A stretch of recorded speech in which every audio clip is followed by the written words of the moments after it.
Bueno, nos metemos en uno de los temas importantes del día de hoy, que tiene que ver con la situación epidemiológica, con la pandemia en la provincia de Buenos Aires. Vamos a hablar con Salvador Giorgi, que es jefe de gabinete del Ministerio de Salud de la provincia de Buenos Aires. ¿Qué tal, Salvador? Buen día. Rocío López te saluda.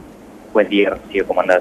Bien, muy bien, gracias por atendernos en esta mañana. Bueno, en principio queremos conocer esto que ayer expresó el ministro de Salud de la provincia, Daniel Goleán, y que tiene que ver con la posibilidad de realizar algunas nuevas aperturas en una próxima fase de aquí a 10 días, si es que se mantiene este amesetamiento de casos en el AMBA, ¿no? Bueno, sí, hoy en día los casos en el AMBA, como decís vos, hay cierto amesetamiento con una tendencia leve a la baja, pero sí hay que recordar que hay un 50% de las personas que están en sus casas, que no están saliendo, sobre todo los adultos mayores, los chicos que están haciendo el colegio, y también las universidades están cerradas. Nosotros estamos evaluando un sistema de fase que sea más por la propositiva, y eso va a anunciar bien con detalles el lunes que viene, lo va a anunciar el jefe de gabinete Carlos Bianco. Sí. Y hay aperturas que ya se empezaron a realizar en fase 3, como son la obra pública y privada, y la construcción, pero siempre con muchos protocolos y muchas medidas de cuidado. Eso por un lado. ¿Sí? Después, también sabemos que hay muchos bares y restaurantes que están abiertos, más allá de que la consigna por ahora es que no estén abiertos, ¿sí?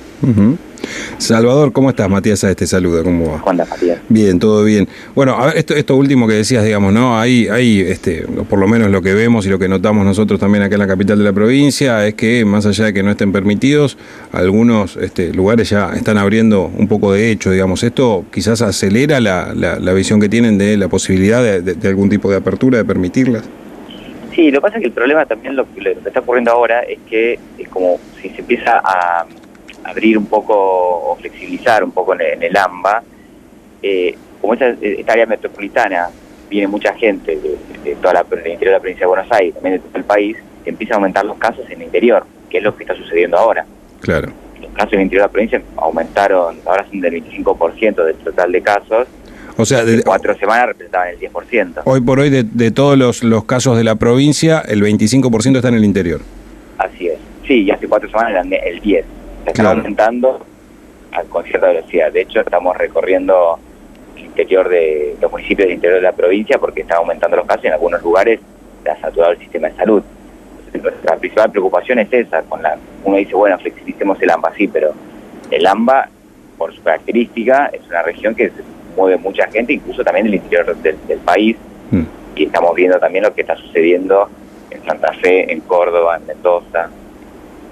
Bien. Claro, hay mucha gente que va y viene del AMBA, claro. De hecho, o sea, pueden ir y venir los contagios permanentemente. Salvador, te consulto por una cuestión que tiene que ver quizás con una cosa más técnica, y que es que, bueno, ayer se cargaron finalmente en los datos, en el Ministerio de Salud, en el reporte del Ministerio de Salud, la cantidad de fallecidos que se habían actualizado la semana pasada, ¿no? Para explicarle a la gente por qué en un primer momento la cifra informada ayer llamó la atención, entonces explicar un poco a qué se debe esta demora en la carga de esos datos. Claro, bueno, nosotros tenemos unas estadísticas oficiales a nivel nacional que es el CISA, que es el Sistema Integrado de Información Sanitaria, donde ahí se cargan, digamos, se notifican todas las enfermedades de notificación obligatoria, ¿sí? Entre ellas el COVID-19. Entonces se carga el caso sospechoso, cuando ese caso da positivo, y se interna ese paciente y el alta o el fallecimiento de esa persona. ¿Sí? De esa manera nosotros nos informamos de los fallecidos totales. Ahora bien, a principio de la pandemia en la provincia de Buenos Aires se desarrolló un sistema de gestión de camas que nos indica a nosotros la ocupación de esas camas para poder tener una mejor derivación de todos los casos. Esto se aplicó en todos los hospitales públicos de la provincia de Buenos Aires, pero también los municipales e incluso las clínicas privadas. Entonces nosotros tenemos todo un mapa de la ocupación de camas. Pero cuando esa cama se libera, también se registra si fue por alta clínica o por fallecimiento. Bien. Y aquí empezamos a ver que el índice de letalidad, que son la cantidad de fallecidos por la cantidad de casos, empezaba a dar distinto en nuestro sistema de gestión de camas y lo que se informaba en el CISA a nivel de nación. Claro. Entonces empezamos a auditar los datos esos. Y junto con las actas de defunción del registro personal, del registro provincial de las personas, empezamos a ver que había un desfasaje en la cantidad de cargas, y eso después se desarrolló una herramienta de gestión de la información que cruza estos tres sistemas, y ahí es donde nos damos cuenta que hay 3.523 fallecidos que no estaban notificados en el CISA, o sea, que no estaban cargados a las estadísticas oficiales. Bien, y son los que se informaron ayer en el reporte nacional. Claro. Esto es algo que pasa en muchos lugares del mundo, digamos que la cantidad de fallecidos, hay una tardanza en la carga, y sobre todo el CISA, que es una herramienta de vigilancia epidemiológica, quienes cargan los fallecidos son los sectores, tanto públicos como privados. Es decir, las clínicas, los hospitales y... Las clínicas y los hospitales, sí, son los médicos y los trabajadores de salud, los administrativos, que están con mucha demanda, muy agotados por la situación. Este desfasaje además lo empezamos a ver durante todo el mes de agosto, que coincidió con la cantidad de casos. Teníamos ahí en ese momento muchos casos diarios, y el sistema de salud estaba estresado realmente. Hoy en día la ocupación de camas en la provincia de Buenos Aires es del 3%, en ese entonces era más del 70%. Entonces también quizás coincidió por eso. Pero además siempre ocurre que los fallecidos uno los conoce, el número real lo conoce mucho después. De hecho, cuando fue la gripe H1N1, nosotros pudimos saber la cantidad de fallecidos una vez pasada la pandemia. Claro. Es algo que ocurre, digamos. Entonces, lo que tenemos ahora con esta herramienta es saber en tiempo real, digamos, un aproximado de los fallecidos que hay, al menos en toda la semana epidemiológica. Tal cual. Salvador, Andrés te saluda, ¿cómo estás? ¿Cómo va?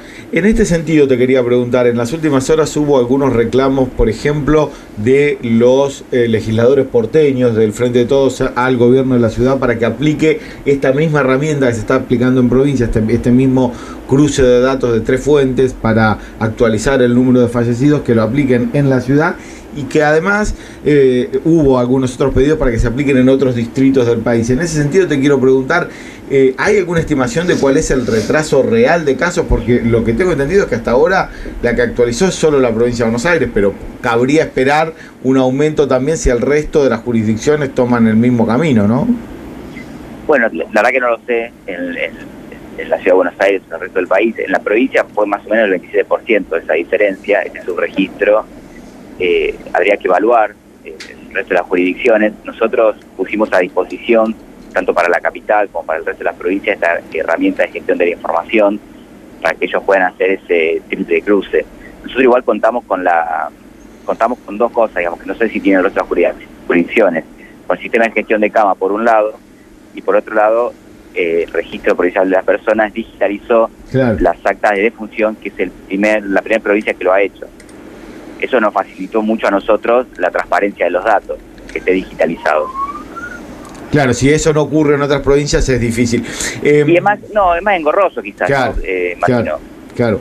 Salvador, y te quiero preguntar por otra cuestión. El otro día estuvimos acá conversando con el ministro de Educación de la Nación, con Nicolás Trota, y hablaba de la posibilidad de avanzar en una reapertura, obviamente con protocolos y reglada, de las clases presenciales en algunos distritos de la provincia, sobre todo en los que están en fase 4 y fase 5 en un futuro más o menos inmediato. Eso es lo que dijo Trota. ¿Cómo está entonces la situación epidemiológica en el interior de la provincia? ¿Cómo ven esa evolución ustedes desde el Ministerio de Salud y si ven que hay margen, para avanzar en ese sentido?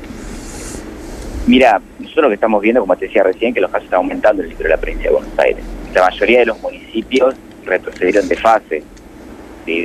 Todos los lunes nosotros estamos en una cuarentena intermitente, ¿sí? Con un sistema de fases que, de acuerdo a la cantidad de casos diarios, la velocidad de contagio y el estrés del sistema de salud de ese municipio, evaluamos en qué fase se debe encontrar. Entonces, anunciar todos los lunes, lo anuncia el jefe de gabinete Carlos Bianco. Bien. Digamos, los casos vienen retrocediendo, digamos. Yo lo veo muy difícil, implementarlo, pero bueno, estamos trabajando igual con el Ministerio de Educación. Salvador, te pregunto por otro tema importante, bueno, que tuvo lugar ayer y que tiene que ver con la incorporación de residentes al sistema de salud, 1.137 en total, es algo histórico, algo que no ocurre habitualmente y que, bueno, también es una buena noticia en el medio de esta pandemia porque significa, digamos, un derecho laboral y la incorporación de profesionales de la salud en un momento complicado y en el cual también se les garantiza su puesto de trabajo, ¿no? Exactamente, bueno, es algo histórico, ¿sí? Se incorporaron 1.137 residentes, del 80% del total que terminó, son unas 85 especialidades médicas, no, 5 especialidades de salud en general, ¿no? De salud en general, sí, Sí. También hay psicólogos, trabajadores sociales. Sí. Hay enfermeros también dentro de todo eso. Claro. Y la verdad es algo que es un poco lo que quería hacer el gobernador es este reconocimiento en la extensión de la residencia. La residencia terminaba en junio y se extendió por la pandemia hasta el 30 de septiembre. Entonces, en parte se realizó ese reconocimiento y la incorporación de estos residentes, que antes era yo soy médico, digamos, para entrar en un sistema formal de planta tenía que esperar o hacer guardias en un hospital y esperar hasta que haya un concurso y se libere un cargo. Claro. Era mucho más complicado. Sí, y además, desde que empezó la pandemia se incorporaron 6.600 trabajadores de salud en todos los hospitales provinciales, enfermeros, médicos, trabajadores de limpieza, administrativos, digamos, todo esto para reforzar el sistema de salud. Claro. ¿Y cómo analizan el desgaste el desgaste humano, ¿no? Justamente hemos hablado acá con epidemiólogos, con distintos trabajadores de salud que decían, bueno, la verdad es que estamos realmente muy cansados desde el comienzo de la pandemia hasta ahora y la cantidad de casos no afloja, está difícil.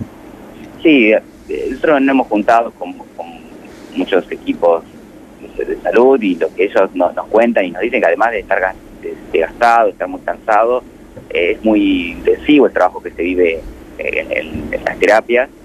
Además están indignados, ¿sí? Porque es lo que nos cuentan ellos, que salen de las guardias después de haber usado y haberse cambiado los equipos de protección personal, de haberse cambiado todo el barbijo y los camisolines, y salen de los hospitales y a la vuelta de la esquina ven gente reunida tomando mate o tomando una cerveza a unos pibes en una esquina. Entonces eso es lo que nosotros queremos transmitir y vemos que hay cierto sector de la sociedad que se encuentra disociado de la realidad que se están viviendo en los hospitales. Salvador, entonces, ¿cuál sería el mensaje, digamos, a la sociedad, el pedido, lo que tenemos que tener en cuenta por estos días, además en los cuales está empezando un clima más agradable y quizás eso también hace que nos olvidemos y es necesario recordar que la pandemia continúa y que hay que seguir con ciertas medidas? ¿Cuáles serían? Exactamente, la pandemia continúa, no hay que relajarse, ¿sí? Hay que, si van a salir, hay que mantener el distanciamiento social, usar siempre el barbijo, lavarse frecuentemente las manos. Y esas son las medidas claves que funcionaron, son recetas que han funcionado en el resto de los países del mundo y hay que actuar responsablemente, ¿sí? Nosotros tenemos una responsabilidad como sociedad también para cuidarse uno, pero para cuidar al otro también, ¿sí? No sé si ustedes saben que la mayoría de los contagiados, la mayoría de los contagios ocurre en personas entre 20 y 50 años, pero el 70% de los fallecidos ocurren en personas mayores de 60. Y entonces tenemos esa responsabilidad intergeneracional, ¿sí? Donde de cuidar a los adultos mayores, pues se contagian los jóvenes y adultos jóvenes, pero quienes fallecen son los adultos mayores. Entonces también apelamos a esa conciencia social. Bien. Salvador, muchísimas gracias por este tiempo, esta charla con nosotros. De nada, hasta luego. Hasta la próxima. Hasta la próxima. Hablábamos con Salvador Giorgi, es el jefe de gabinete del Ministerio de Salud de la provincia de Buenos Aires. ¿Sí?